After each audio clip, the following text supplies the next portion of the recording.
नमस्कार, आज मी बनवणार आहे मटणाचा रस्सा।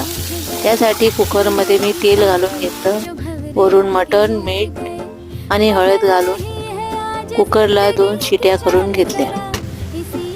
नंतर मी पातेल्यामध्ये तेल घालून तेजपत्ता, कांदा घालून चांगलं परतवून घेतलं आणि वाटपासाठी कोथिंबीर, आलं, लसूण, मिरच्या, पुदिना आणि टोमॅटो घालून मिक्सरला बारीक पेस्ट करून घेतली आणि ती त्या कांद्याच्या मध्ये परतवून व्यवस्थित लाल होईपर्यंत परतवून घेतलं।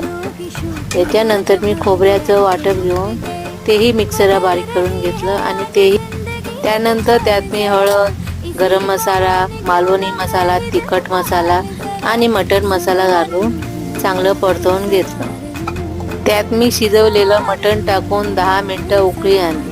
तुम्ही असं करा, तुम्हाला नक्की